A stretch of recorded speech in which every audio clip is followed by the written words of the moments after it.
What's up, everybody? This is Real Talk with Zee. As you can see, it is not just me today. I actually have a wonderful special guest. My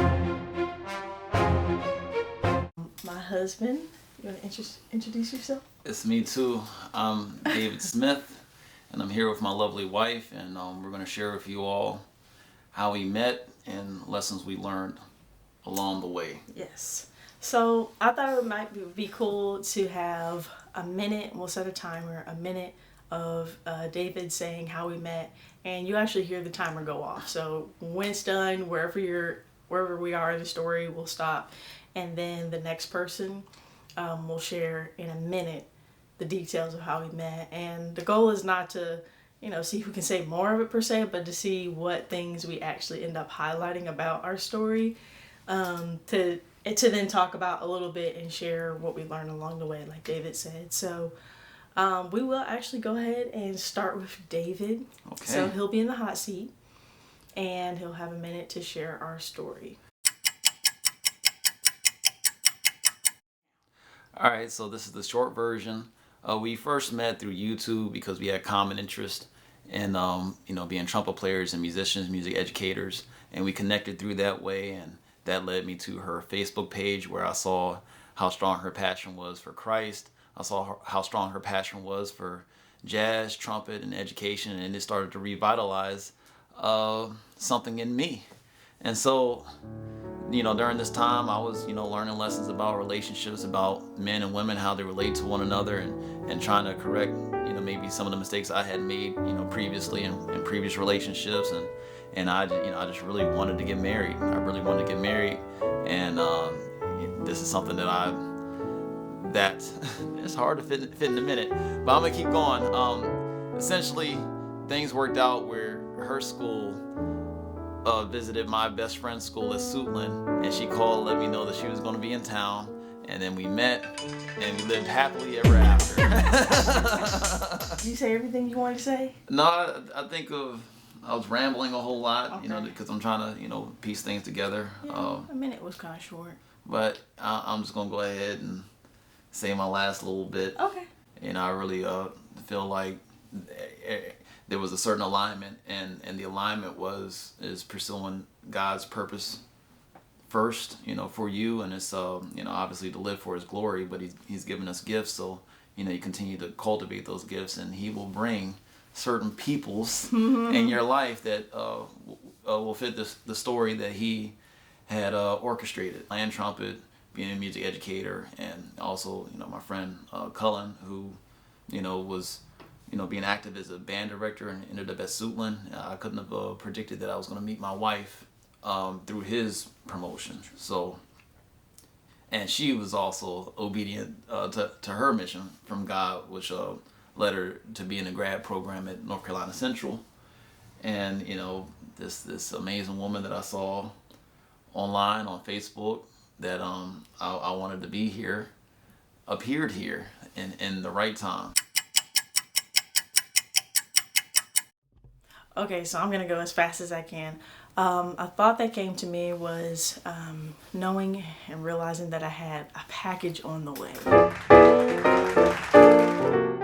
I say that because I did not know that I was going to meet my husband at Suitland through a field trip that my grad school was going to go participate on. I didn't even know that I was going to find his YouTube page, but I felt like along the way, God showed me how to be prepared and ready for David to come. So I was scrolling on YouTube, found his YouTube page, followed him on all social media. Every once in a while we reach out and talk about what we were doing music-wise. But we met in person, and since then we had talked every day, and that was almost 3 years ago now. So we really made it a goal to let each other know where we were in our walk and what our intentions were. David drove all the way down to North Carolina and visited my family, made his intentions known, and then we were officially, in a courtship trying to see. Time's up.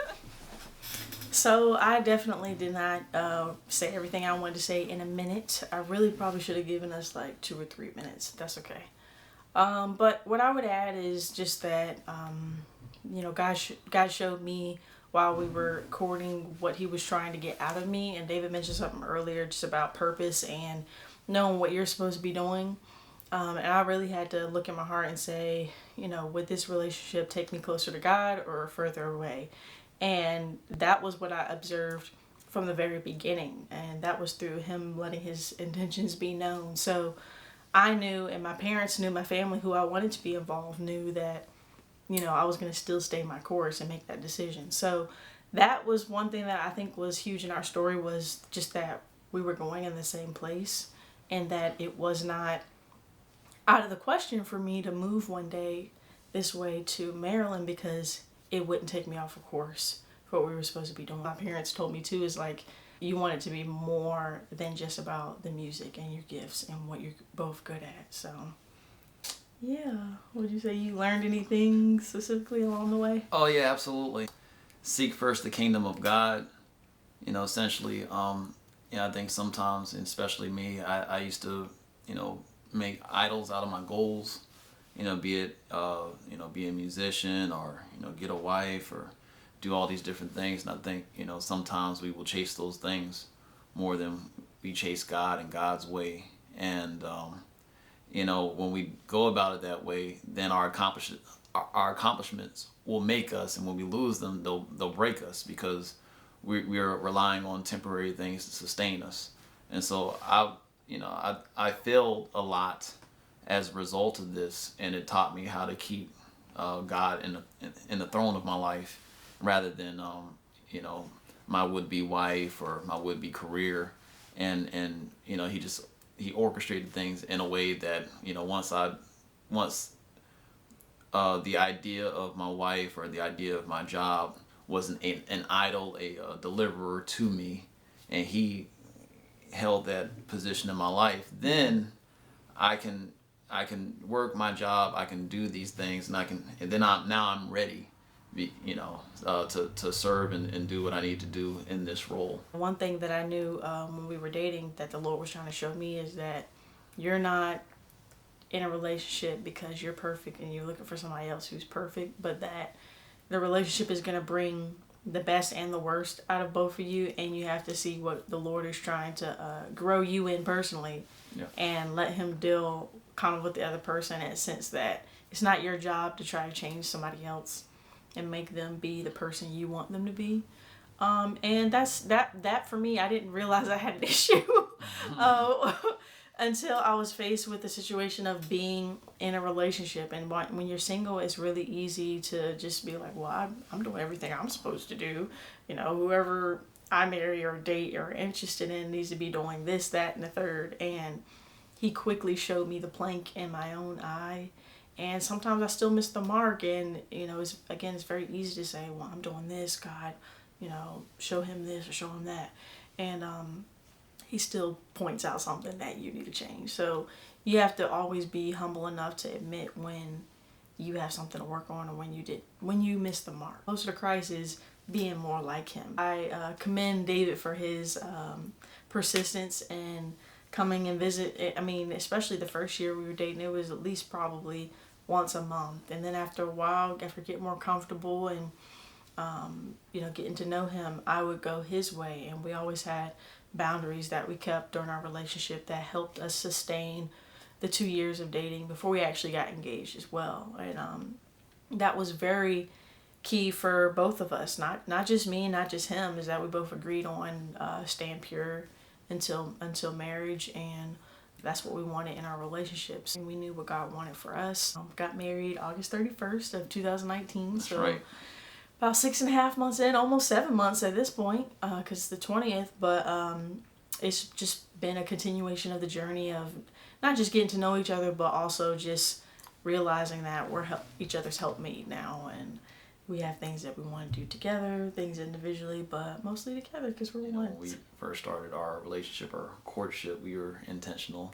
She asked questions, I asked questions, and that's a lot of questions. Well, yeah, it's important because time is valuable, your energy is valuable, and in my heart, she was worth pursuing to me. She was worth that North Carolina drive and all those different things and stuff, and I knew that she was the one for me because I was doing it. I was like, oh wow, there's extra part of me that is invested enough to go ahead and do this. But we had set an intention from the very beginning, and we just worked on it. You know, we were transparent. We asked different questions, and you know, we prayed together every day. You know, we studying the Bible, and you know, it was just it was. I mean, it was good. It was a nice natural flow. It wasn't forced, and it just, you know, I'm just happy to be here. I'll be honest, you know, before we met in person, I had tapped out. I was like, you know, the dating marketplace is trash, and I was gonna go ahead and buy myself a, you know, Jedi robe and just live, you know, the life of a Jedi. But you know, I think and that's the same kind of thing though. It's like when I got to the end of myself, you know, the Lord had introduced me to Zoe. I hadn't planned to meet her in person. I just, you know, I wanted to meet somebody like her, and the Lord, you know, provided the situation where I would meet her in person, And I invited him to that concert to come check it out because I wanted to meet him, but my intention wasn't, ooh, let me make something happen. I think God used the trust that we had built just even in checking in on each other every once in a while, not every day. He used the trust that we had built as like an online friendship almost, that, you know, he might have been more involved initially, but like he was giving me hints he was interested, but I was not so emotionally attached that I couldn't make a decision one way or another. And I don't think he was either. So it made it easier to say, you know, almost a little casually but intentionally, hey, I would like to meet you. You seem like a great person. And it didn't have anything else attached to that until that day and after. We wanted to see and pray about what more it could be. One more thing, and I know it's kind of lingering on, is not to allow your level of activity to go beyond the level of commitment. And a lot of people end up hurt, you know, from doing things before their time, you know, and treating their boyfriend like their husband, and vice versa. You know, maybe a guy treating his girlfriend like his wife. There are certain activities, you know, as a means to so that you're not wrapped up in, you know, being overly infatuated. You really need to be sober minded when you know, vetting whether this person is a really good fit. And you know, it was in my mind. I think, you know, marriage is a marathon. You know, do we have you know, the same values? You know, how do we define that? You know, how do we resolve conflict? You know, without indulging.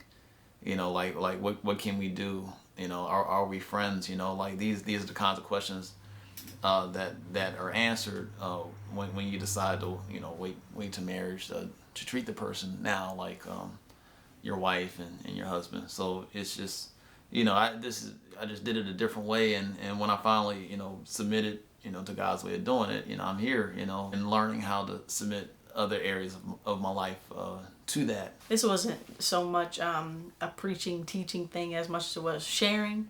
But if you do have questions about our journey, because of course the story is longer, but we tried to highlight the basic, most important points. So if you have questions, you're welcome to drop them down below in the comments, and we'll get back to you via reply, or maybe make a whole nother video about a certain topic. But again, thank you for watching. Thanks for joining, for even encouraging us to do this. I remember some people asking for a video about it. So this is who we are. We don't make a lot of talking videos, if any. So you kind of get to see us interact a little bit. But again, thanks for watching, and we hope you enjoy the rest of your day.